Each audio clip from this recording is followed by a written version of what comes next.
Oppenheimer presenta. Llega a usted por cortesía de...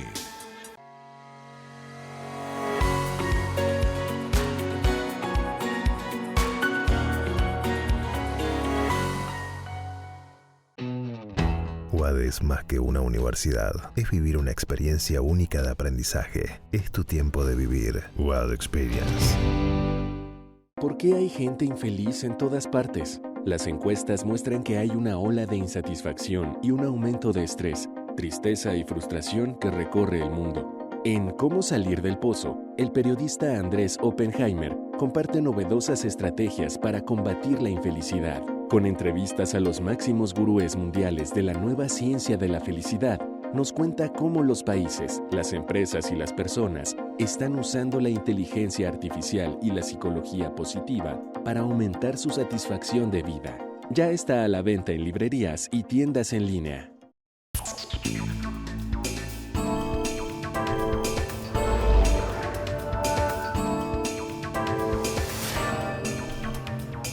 Hola, ¿qué tal? ¿Cómo les va? Soy Andrés Oppenheimer. Gracias por estar con nosotros. Hay tantas noticias que no sé por dónde empezar. Venezuela, México, la campaña presidencial en Estados Unidos. En Venezuela, ¿cuál va a ser el impacto de la salida forzada del líder opositor Edmundo González Urrutia para España? ¿Va a tener un efecto desmoralizante por la posición interna, como dicen algunos? Porque se fue al exilio el hombre que, según las actas de la votación publicadas por la oposición, derrotó a Nicolás Maduro en las elecciones del 28 de julio? ¿O por el contrario, como dicen otros, va a fortalecer a la causa opositora porque le va a permitir a González Urrutia viajar por el mundo en busca de una mayor presión internacional para una transición a la democracia? Quienes sostienen esto último dicen que, a diferencia de lo que pasó con Juan Guaidó después de las elecciones del 2018, González Urrutia tiene mucho más legitimidad ante el mundo porque tiene las actas de la votación para mostrar que ganó con casi el 70% de los votos. Hoy le vamos a preguntar a un conocido dirigente opositor venezolano cuál va a ser el impacto de la salida del país de González Urrutia y qué esperanza puede tener ahora la causa opositora. Pero antes, vamos a hablar del debate presidencial en Estados Unidos y qué impacto va a tener en las elecciones del 5 de noviembre. ¿Quién ganó? ¿Kamala Harris o Donald Trump? Y después del debate, ¿quién va a ganar en noviembre? Tenemos con nosotros, por el lado republicano, a Carlos Díaz Rosillo, exdirector de Políticas Públicas de la Casa Blanca en el gobierno de Trump y director del Centro Adam Smith para la Libertad Económica, y al encuestador demócrata Eduardo Gamarra, también profesor de Ciencias Políticas de la Universidad Internacional de la Florida. Vamos a hablar de las elecciones, pero también le vamos a preguntar a ambos sobre la reforma judicial en México, que, según alertó el embajador de Estados Unidos en México, Ken Salazar, podría constituir un riesgo para la democracia mexicana y dañar lo que él llamó las históricas relaciones comerciales con Estados Unidos. Vamos directamente a nuestro panel. Eduardo Gamarra, Carlos Díaz Rosillo, muchas gracias por estar con nosotros.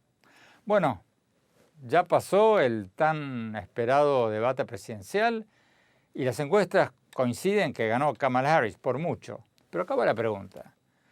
¿Cuán definitorio va a ser este debate? Al final del día, ¿va a marcar una gran diferencia o una diferencia el 5 de noviembre, o sea, el día de las elecciones, o no?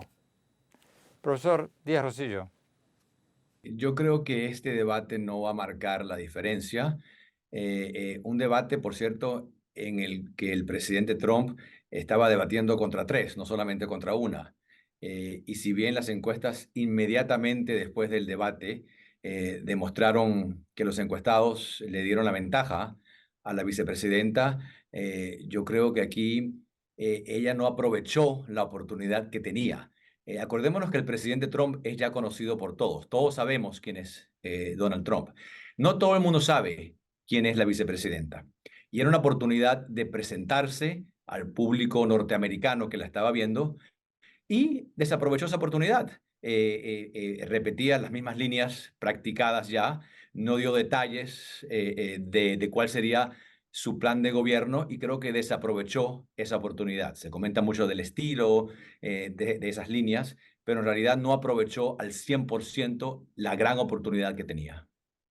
Bueno, aclaremos que cuando usted dice que eran 3 contra 1, usted y los republicanos dicen que la cadena ABC, los 2 periodistas de la cadena que hicieron de moderadores, le hicieron preguntas más duras a Trump que a Kamala Harris. Por supuesto, los demócratas dicen que eso es una excusa de Trump, del perdedor, para justificar su derrota. Pero, Eduardo Gamarra, su respuesta a la misma pregunta. Coincido con Carlos en parte de la respuesta. Los debates generalmente no marcan una diferencia. Son puntos importantes en un proceso electoral, pero no marcan una gran diferencia.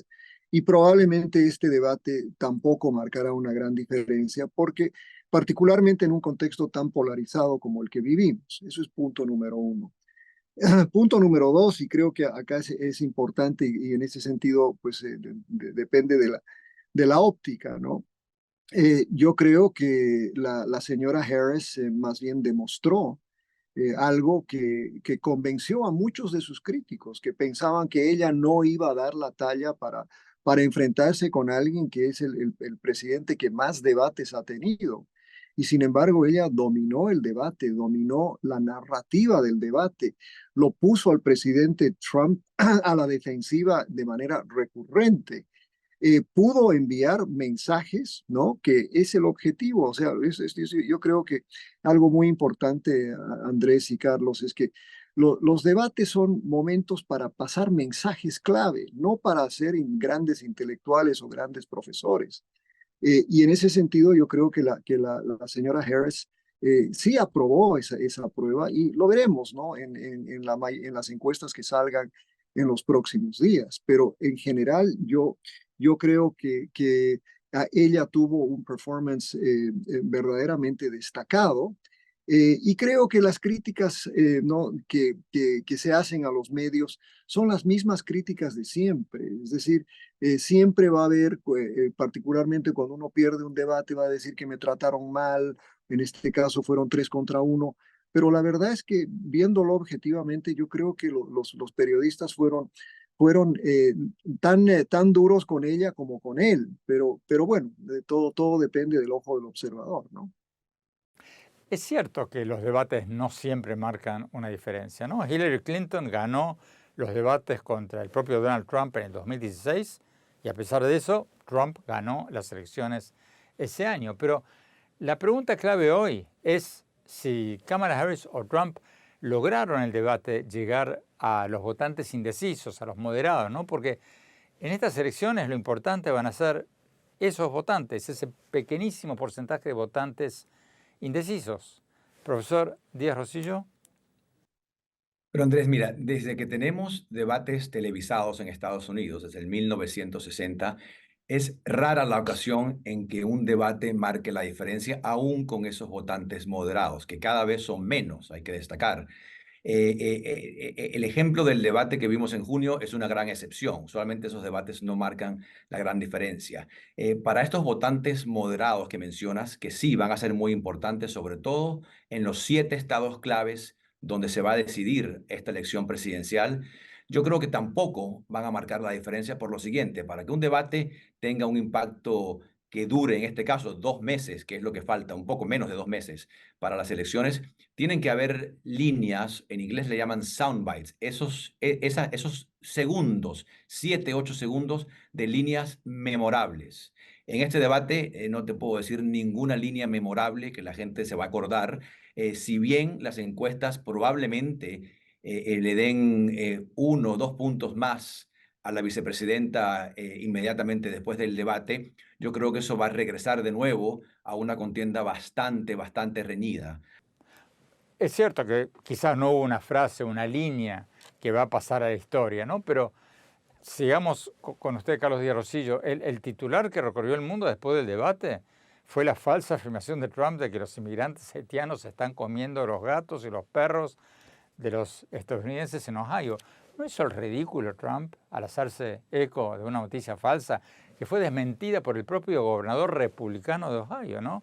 Una información que salió de Facebook de una persona que dijo que lo había dicho un amigo de la hija de un vecino, ¿no? O sea, ¿No reforzó Trump los temores de algunos votantes de que está senil o que inventa una cosa tras otra? Yo creo que no hay ni un solo votante en los Estados Unidos que haya cambiado su voto por esa línea o por esa afirmación. Donald Trump es una figura extraordinariamente bien conocida, no solamente en Estados Unidos, sino en cada uno de los lugares donde nos están oyendo y viendo en este momento. Donald Trump no tenía que definirse o redefinirse de alguna manera. La vicepresidenta sí. Entonces, por eso digo que es una oportunidad desperdiciada. Si Donald Trump hace un comentario que no está correcto o una exageración o algo que no debería de haber dicho, eso creo que no va a cambiar ningún voto. Profesor Gamarra, ¿su opinión al respecto? Mira, lamentablemente lo que dice Carlos es cierto. Trump tiene una capacidad de es el presidente de Teflón, es el candidato de Teflón. Esa afirmación que él hizo en 2016 de que podría dispararle a alguien en la Quinta Avenida y no cambiaría su apoyo, es cierto. Eh, Su audiencia está acostumbrada a los mensajes, la mayoría de ellos falsos, pero para esa audiencia que tiene ese 30-35% de voto duro que tiene Trump, lo que dice Trump es la verdad. No van a cuestionar lo que diga Trump.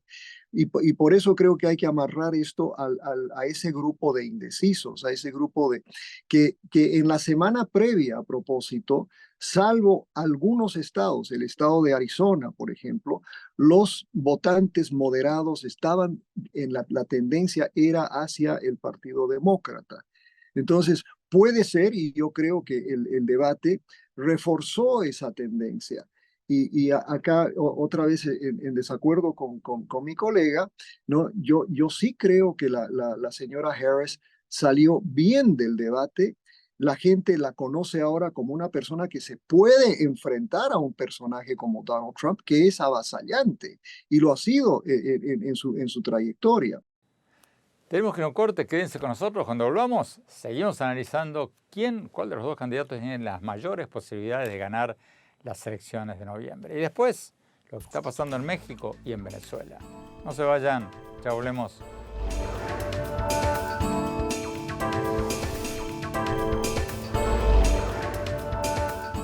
Gracias por seguir con nosotros. Estamos analizando quién tiene las mayores posibilidades de ganar las elecciones del 5 de noviembre en Estados Unidos, después del debate presidencial entre Kamala Harris y Donald Trump la semana pasada. Tenemos que nosotros por el lado republicano a Carlos Díaz Rosillo, exdirector de Políticas Públicas de la Casa Blanca durante la presidencia de Trump, y por el otro lado el encuestador demócrata Eduardo Gamarra, profesor de Ciencias Políticas de la Universidad Internacional de Florida. Sigamos con el debate sobre el debate. El Partido Demócrata y su candidata Kamala Harris, aunque no lo hizo explícitamente en el debate, obviamente quieren dar la imagen de que Trump está viejo, de que está senil, de que se confunde. O sea, lo mismo que hacía hace pocos meses Trump con el presidente Biden cuando Biden era candidato. Acá va la pregunta. ¿Cómo salió Trump en el debate en ese sentido, Carlos Díaz Rosillo? O sea, ¿logró Trump mostrar que está perfectamente entero mentalmente o no tanto? Yo creo que lo logró no solamente en el debate, sino en todas las entrevistas que da, a diferencia de la señora Harris, que no da entrevistas, acaba de dar una hace poco, da una que otra, tuvo más de un mes después de lanzar su candidatura sin dar entrevistas. El presidente Trump se enfrenta a reporteros de todo tipo de línea ideológica, hace rallies donde habla con una gran energía. Yo creo que nadie cuestiona la energía. El problema no es la edad, el problema es la energía y creo que nadie lo cuestiona. En cambio, con la señora Harris, si bien obviamente es una candidata mucho más joven, que demostró mucha fuerza en el debate, no se puede negar que desde el momento en que le dio la mano hasta que concluyó demostró fuerza, también demostró que sabe muy bien repetir líneas que sus asesores le aconsejan. No del gobierno actual, la candidata de la continuidad, porque Trump... ¿Por qué? Porque ella sabe que el presidente Trump en este tipo de contextos, en los debates, insulta a su oponente. En este caso, fíjate, no la insultó. Y ella estaba preparada a insultos y repetía, esos insultos no va a funcionar. ¿Qué insultos? No la insultó. Eso a mí me sugiere que estaba repitiendo líneas que sus asesores le habían aconsejado independientemente de lo que respondiera el presidente Trump. Pero el presidente Trump no respondía siempre a todas las preguntas con la misma respuesta, ¿no? Le preguntaron sobre la economía y respondía hablando sobre los inmigrantes. Le preguntaron sobre Ucrania y respondía hablando sobre los inmigrantes. O sea, le preguntaban sobre cualquier cosa y respondía hablando sobre los inmigrantes. O sea, ¿no estaba repitiendo la misma cantilena una pregunta tras otra, profesor Gamarra? Mira, por eso siempre me gusta debatir con Carlos Díaz, porque y lo hacemos de manera democrática, abierta, y somos colegas universitarios, ¿no? Pero te digo esto por lo siguiente. Me llama la atención, ¿no? Algo que repiten particularmente a muchos de los analistas, ¿no? Que Donald Trump es un candidato indisciplinado que no le presta atención a lo que le dicen sus asesores. Sus asesores se mueren de ganas que Trump sea más disciplinado en el mensaje y que repita lo que ellos le dicen. Por ejemplo, sea más consistente en las críticas a la economía, etcétera, y mencione lo que va a hacer. Y por eso creo que lo que nos queda después del debate es precisamente esa imagen, que la señora Harris terminó apareciendo como una mujer que puede ser presidente de Estados Unidos, y Donald Trump apareció ya con la edad pesando sobre él, ¿no? Que sí demuestra gran energía, en eso no hay duda, pero está repitiendo los mensajes, respondiendo a preguntas con el tema de migración es redundante, el tema de migración se acomoda a cualquier cosa. Entonces, eso no es estar bien preparado por un debate, no es responder a lo que le dicen y le ruegan sus asesores. Mirando para adelante, obviamente ahora Trump va a cambiar de estrategia y tratar de pintar a Kamala Harris como la candidata del status quo, ¿no? Del gobierno actual, la candidata de la continuidad, porque él, Trump y muchos estadounidenses no están conformes con la realidad actual.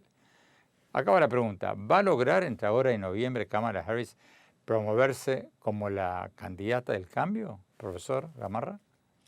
Es difícil ser la candidata del cambio cuando ha sido la vicepresidenta de esta administración.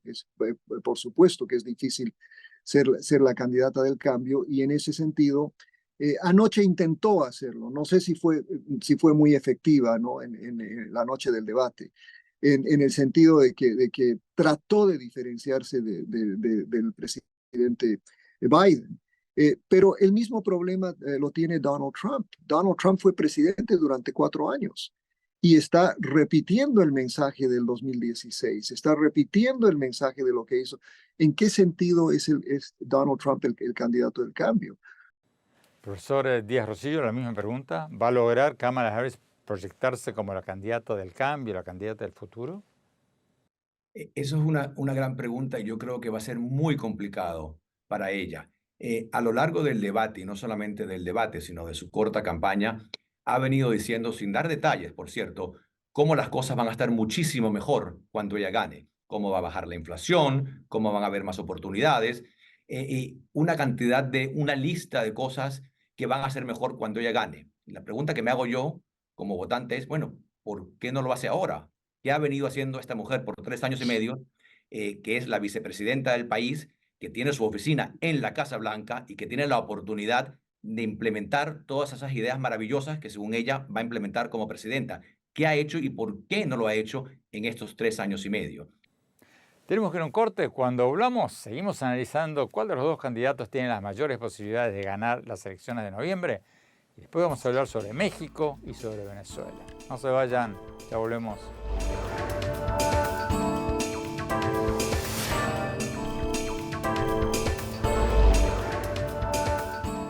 Gracias por seguir con nosotros. Estamos analizando cuál de los dos candidatos, Trump o Kamala Harris, tiene las mayores posibilidades de ganar las elecciones del 5 de noviembre en Estados Unidos, después de este trascendental debate presidencial entre Kamala Harris y Donald Trump la semana pasada. Tenemos con nosotros por el lado republicano a Carlos Díaz Rosillo, exdirector de políticas públicas de la Casa Blanca en el gobierno de Trump, y el encuestador demócrata Eduardo Gamarra, profesor de ciencias políticas, de la Universidad Internacional de la Florida. Sigamos con el debate sobre el debate. Profesor Díaz Rosillo, América Latina prácticamente ni apareció en el debate. Ni Trump, ni Kamala Harris, ni los entrevistadores de la ABC preguntaron sobre las recientes elecciones en Venezuela, que es una de las mayores crisis de refugiados del mundo en este momento, ni tampoco hablaron de las dictaduras de Nicaragua ni de Cuba. ¿Qué pasó? ¿Les sorprendió que América Latina ni siquiera apareciera en este debate o no? Mira, la verdad que no me sorprendió porque es ya costumbre de parte de la prensa norteamericana y sobre todo en este contexto de debates no mencionar a la América Latina. Creo que es un gran error y otra oportunidad desaprovechada, en este caso por los moderadores, de poner a nuestra región, a nuestro vecindario, en una plataforma tan importante como es un debate presidencial. Pero no me sorprende porque ya estamos acostumbrados a ver esto, ¿no? Y es algo que no es un tema partidista. Lo hacen los demócratas y lo hacen los republicanos. Y yo creo que en una futura administración del presidente Trump, el tema de la América Latina va a tener muchísimo más protagonismo, en gran parte por el peligro que estamos viendo que presenta la manera en que el gobierno de China comunista ha venido entrando a la América Latina de una manera muy coordinada, muy estratégica. Y para el presidente Trump, el tema de China, esta pelea, no hay otra manera de decirlo, en contra del sistema comunista de China, creo que va a ser el tema número uno, el tema número dos y el tema número tres. Profesor Gamarra, ¿cómo se explica que nadie habló de las tan cuestionadas elecciones en Venezuela, considerando que Venezuela es una de las principales fuentes de migración de indocumentados a Estados Unidos? Ese fue el gran tema del debate, pero nadie mencionó lo que está pasando en Venezuela. Lo que pasó en el debate, coincidiendo un poco con lo que dice Carlos, que los moderadores no introducen el tema de América Latina, es parte de una costumbre que tenemos en Estados Unidos, que es vemos al mundo en términos este-oeste, nunca vemos al mundo en términos de norte-sur. Y en ese sentido, América Latina no forma parte de la visión estratégica de Estados Unidos. Inclusive con lo que dice Carlos, que si van a ver América Latina va a ser porque China es la amenaza, es una amenaza del este, no es una amenaza del sur, digamos. Y por otra parte, creo que en el caso particular del expresidente Trump, lo que él dijo de Venezuela anoche, ¿no? Que si gana Kamala, Estados Unidos se convertirá en Venezuela en esteroides. O sea, es ese contexto absolutamente negativo, ¿no? Siempre ver a lo que viene de América Latina como algo negativo. ¿Y cómo explican ustedes que nadie en el debate habló sobre lo que está pasando en México? Sobre la reforma judicial del presidente López Obrador, que ha desatado una ola de protestas en la comunidad empresarial y hasta de la Embajada de Estados Unidos en México, ¿no? El embajador Ken Salazar dijo que la democracia mexicana estaba en riesgo y que las relaciones comerciales, incluso entre Estados Unidos y México, estaban amenazadas. ¿Cómo explican que no se habló del tema? ¿Eduardo Gamarra? Mira, coincido con lo que tú dices. México es el socio comercial más importante de los Estados Unidos.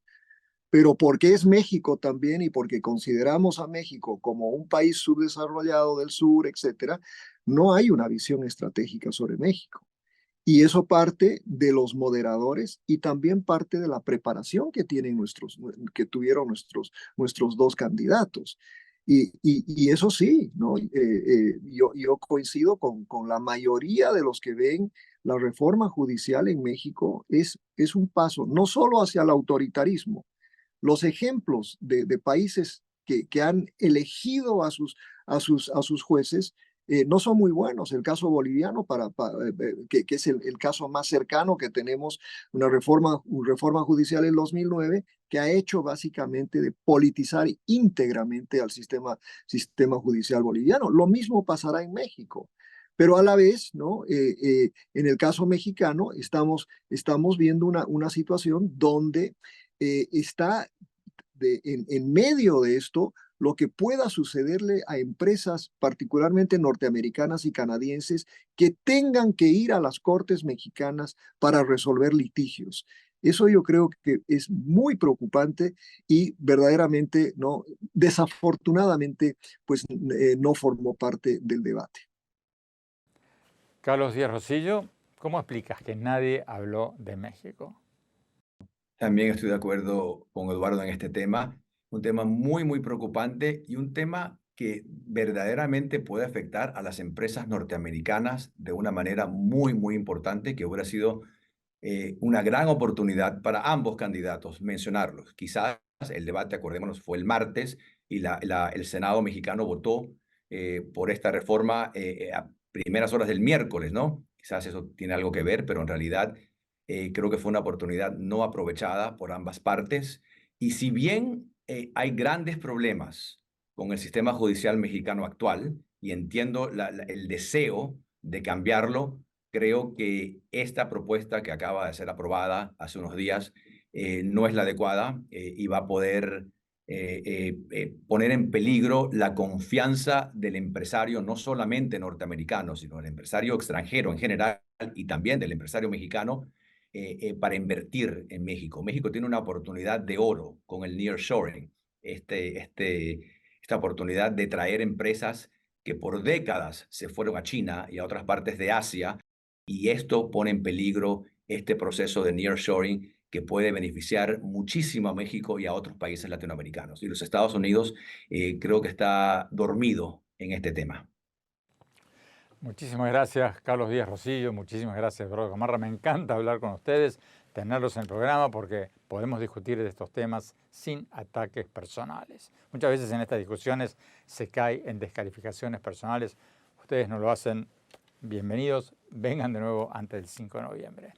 Tenemos que ir a un corte. Cuando volvamos, vamos a hablar con el exalcalde de Caracas, Antonio Ledesma, una importante figura en la oposición venezolana. No se vayan. Ya volvemos.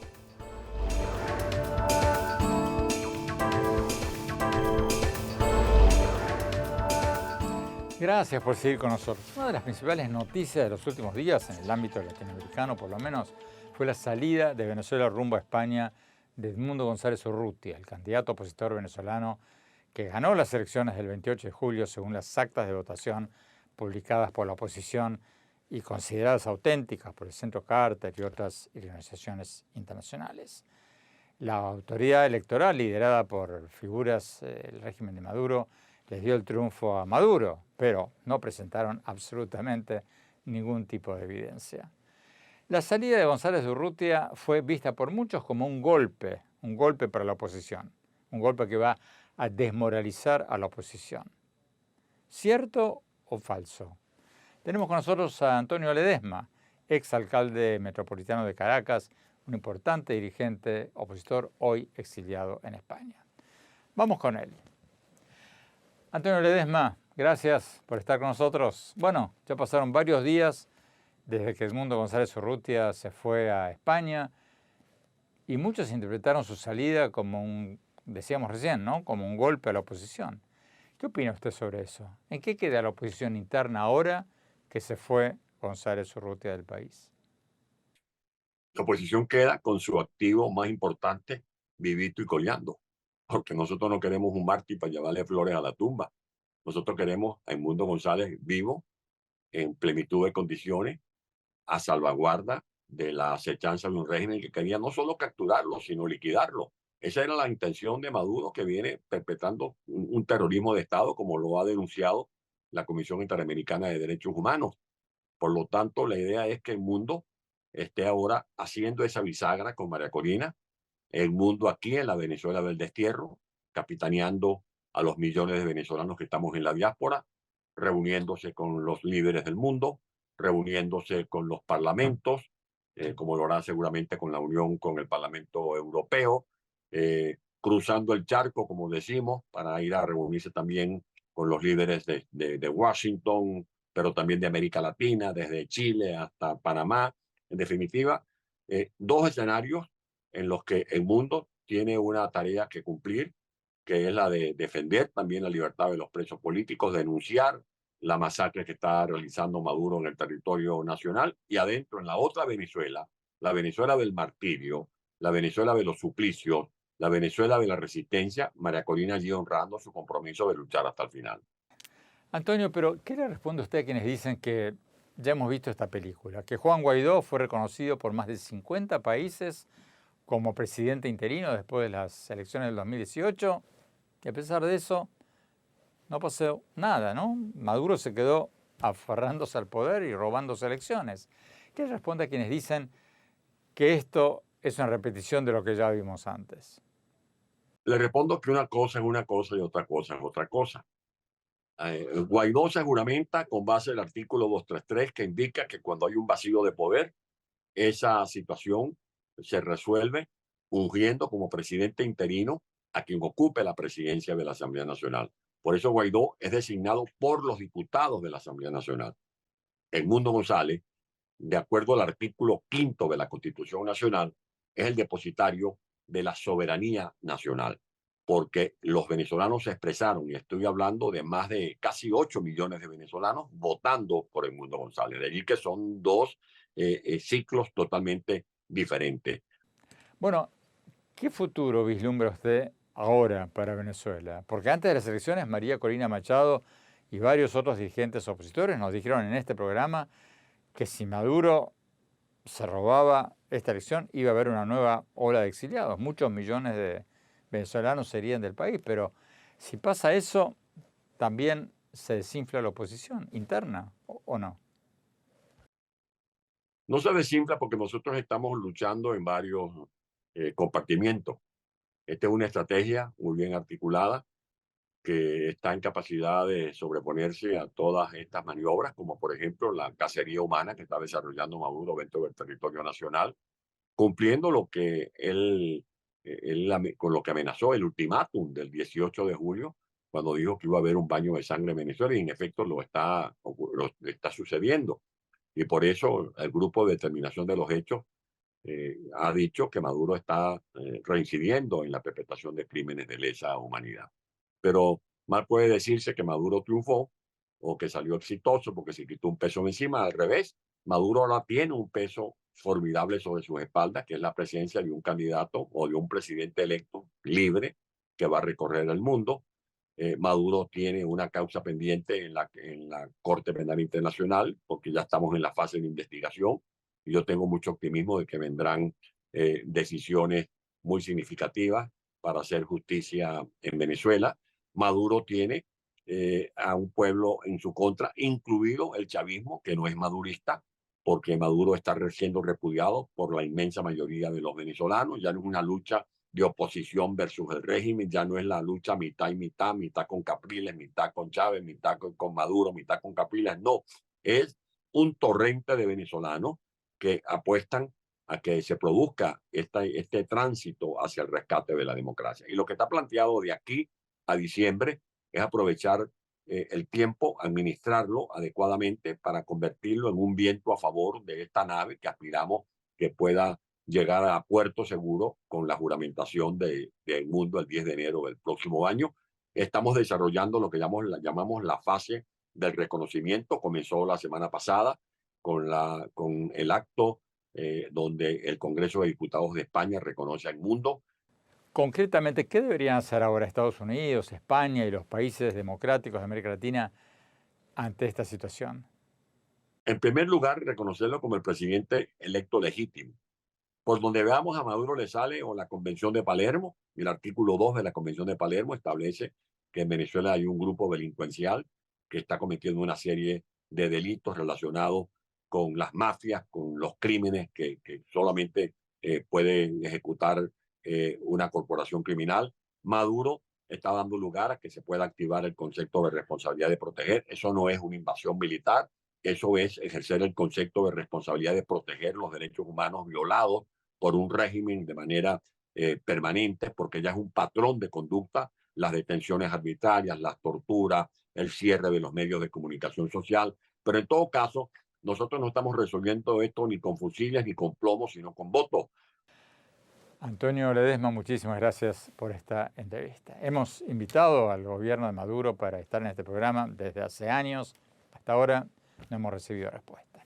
Tenemos que ir a un corte. Cuando volvamos, mi reflexión sobre el debate presidencial entre Kamala Harris y Donald Trump y cuál de los dos tiene más posibilidades de ganar en noviembre. No se vayan, ya volvemos.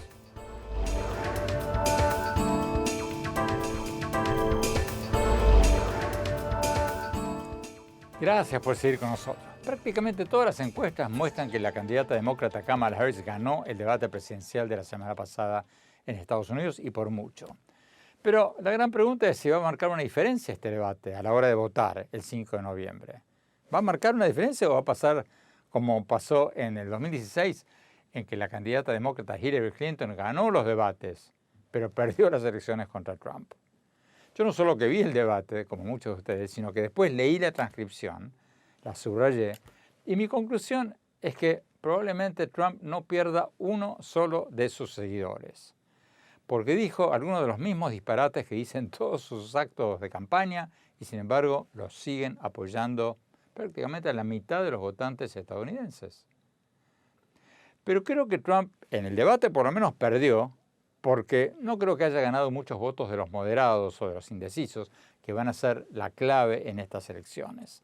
Porque cuando Trump repitió en este debate la noticia falsa de que los inmigrantes haitianos están comiendo a los perros y a los gatos de los estadounidenses en Ohio, bueno, muchos indecisos, moderados, levantaron las cejas, menearon la cabeza y muchos hasta quienes le dan el beneficio de la duda al expresidente Trump se preguntaron si se puede creer en lo que dice este hombre. Muchos dijeron, bueno, si miente tan descaradamente sobre esto, ¿no estará mintiendo sobre todo? Para que quede claro, la historia de los haitianos que según Trump se comen a las mascotas de la gente en Ohio fue desmentida después por el propio gobernador de Ohio, que es un republicano, Mike DeWine, por la policía local y por la ciudad de Springfield. Al parecer, la noticia se originó en una página de Facebook en que una persona dijo que había escuchado que un amigo de la hija de su vecino había dicho que le habían matado el gato para comérselo. Y después se supo que una señora sí se había comido un gato, pero no era haitiana, era americana, nacida ahí, en Ohio. Entonces, mi balance del debate coincide lo que mostraron incluso las encuestas republicanas. El debate lo ganó Kamala Harris. Y creo que ganó, entre otras cosas, porque Trump hizo el ridículo haciéndose eco de esas noticias falsas. Y yo no creo que lo haya hecho por error, lo hizo adrede, porque por algo lo hizo. Y lo siguió haciendo después del debate. Yo creo que lo hizo porque quiere centrar su narrativa en el tema migratorio y eso generó grandes titulares y hizo que algunos alcaldes de Ohio, por ejemplo, dijeran, bueno, esa historia será falsa, pero el problema es real. Y con eso Trump alimenta su propia narrativa. O sea que no fue un descuido.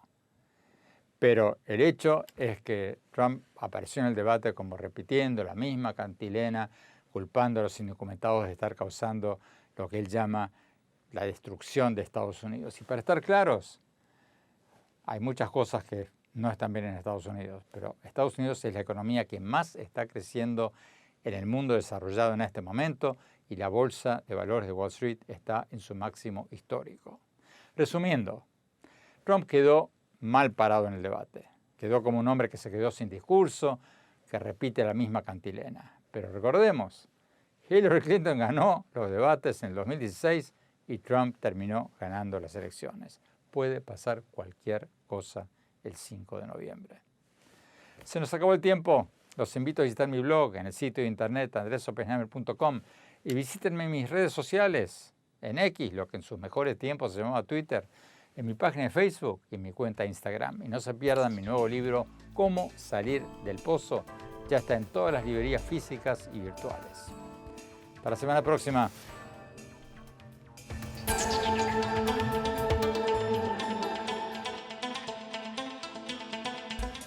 Oppenheimer presenta. Llega a usted por cortesía de...